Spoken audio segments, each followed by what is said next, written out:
Hello, my name is Xutech, and today I'd like to talk to Phineas Freak. Phineas is a member of the Kugutsumen forums, but his family also live in Egypt, so I'd like to talk to him today about the different factors that he might be aware of that are affecting the political upheaval in Egypt at the moment. Hello, Phineas. Hello, Xutech. How are you? Good, thanks. So, you have family members in Egypt. Yes, but I do. You're not specifically Egyptian. No, I'm not. I'm a native Austrian guy. hmm Now, you were telling me that your family have an interest in archaeology.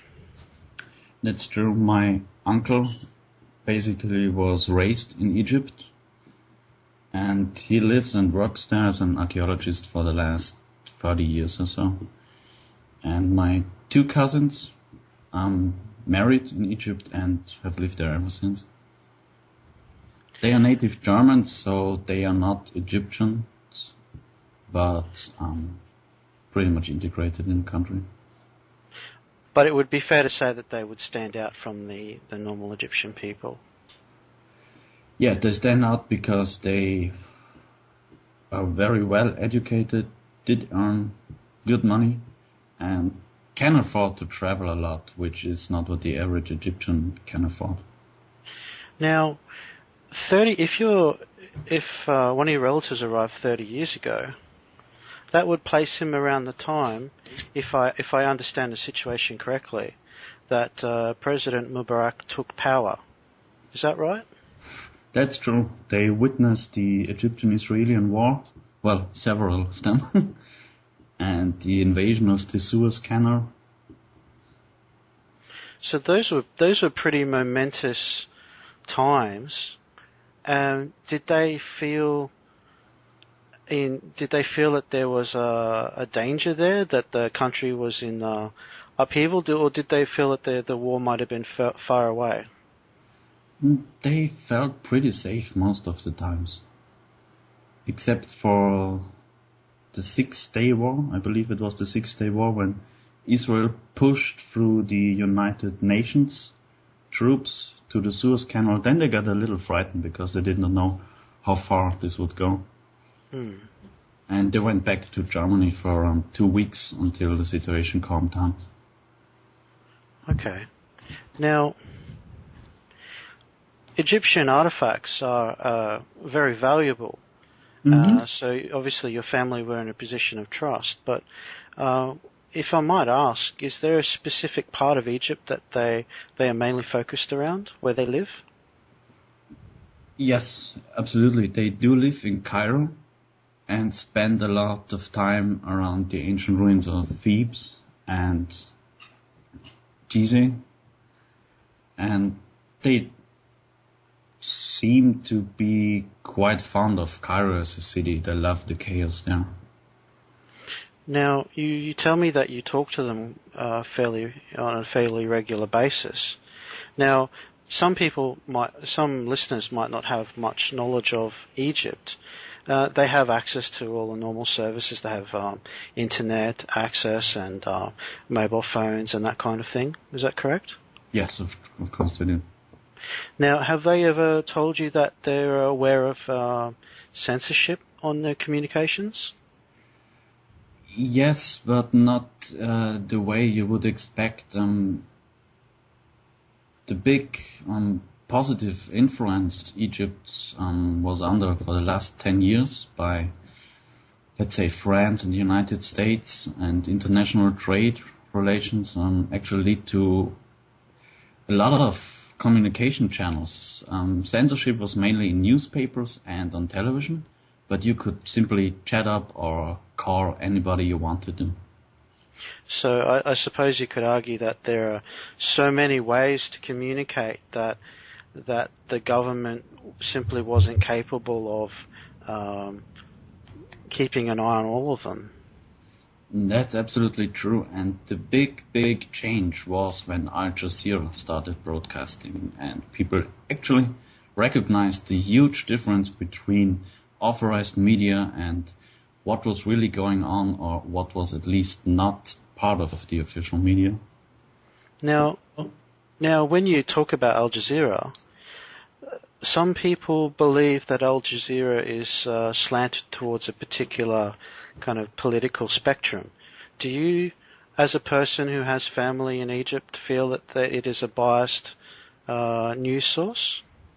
Not exactly, because Al Jazeera is biased towards many stuff. It's more like counter media. They are biased, yes, but their main focus is to provide information that is not featured at local media or CNN, which most Egyptians, of course, do watch. Most Egyptians can speak English, at least in the cities, because of the tourists. And Al Jazeera has, they try to push information and push for a change in all Arabian countries. But not for a particular political stream. It's always against those that rule at the moment. So when you say that there are different types of media available in Egypt, do you think that the common person, a common Egyptian, would be able to afford, say, internet access and a mobile phone and things like that? Mobile phones, yes. Internet access, not so much.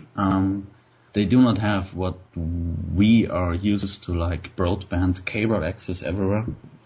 Most stuff goes via traditional means, like wireless access at public hotspots, and most Egyptians that have constant access to the internet actually use access provided by their employers.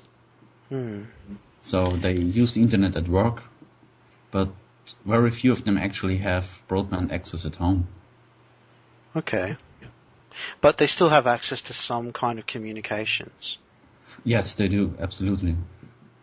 Now, for a normal Egyptian person, do they have access to, say, schools and libraries and other things that we might take for granted?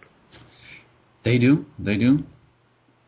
But schools are expensive. You have to pay for almost every education you want to have. There are public universities and schools, but they are shit, to be honest.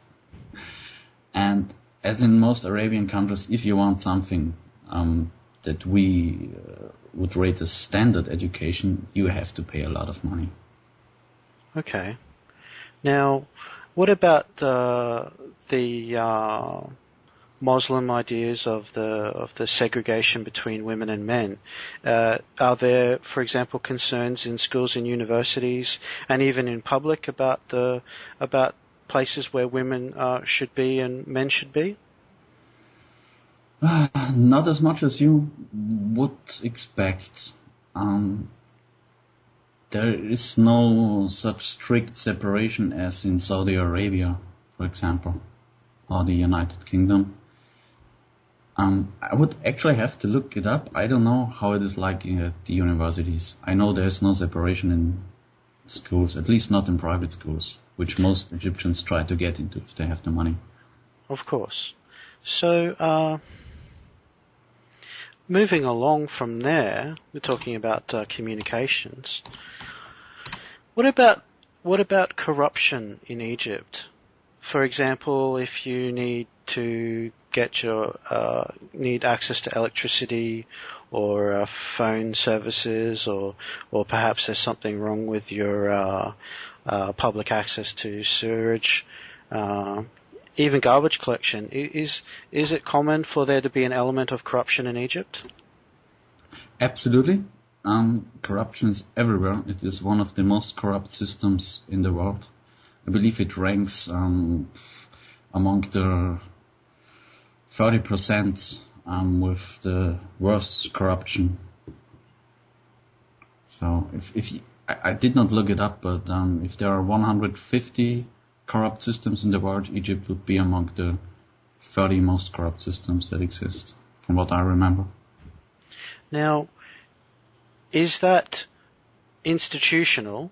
In other words, is that by the government, or is that more of an everyday thing where you might have to pay, say, the guy who installs your cable television, or your or a carpenter or electrician or something like that? Is it the government that might be corrupt, or just in a general sense? The standard services like electricity and phones are run by private companies, and you get what you pay for, basically. Problem is public installations and everything like garbage waste management. It does not really work. For example, there's no public transport system in Cairo. You don't have an underground or public buses you can rely on. Everybody simply uses his car or car sharing, motorbikes. So it's a kind of really, it's a free market, and it's based on obviously the enormous amount of competition, but there's no government-sponsored services that you would argue would cost money for the government to provide. Not really. And I have to add, Egypt has one of the biggest education systems in the Middle East. I'm sorry, I'm sticking to education right now. Because they really tried to improve it. I mean, they did see what was wrong, and the government saw the potential for problems rising. And the education system has rapidly grown in the last 10 to 20 years. And it was one of the big priorities of the government to improve the education system. Well, in a way, that's quite relevant, because when you see the protests going on at the moment, the kinds of people on the streets, there are a lot of young people, people even of our age, that are out there, and obviously they're a little bit more open-minded. They're more technologically savvy. They're a little more broad-minded. Yeah. But nonetheless, they're around our age. The problem is unemployment. They have education at hand, but they cannot put it to any use because of the big corruption in everyday life, where you then actually have to pay whenever you want to get a job or found your own enterprise. So the World Bank did pump a lot of money into educational programs, and they tried to decentralize the education system a little. The problem is that, for example, the average cop in Egypt earns like $100, and of course you always have to pay a bakshish if you want something to get done. And people don't turn to the police or to any public agency if they have a problem. They try to solve it on private hands. So would there be people that would handle the resolution of, say, if there's a neighbourhood dispute or something like that? You don't want to get the police involved. Are there people within the culture who would handle that kind of thing, like older uncles or, say, respected grandfathers or something like that? Exactly, that's how it's like. You always turn to a rich uncle if you have a problem, or somebody who has connections.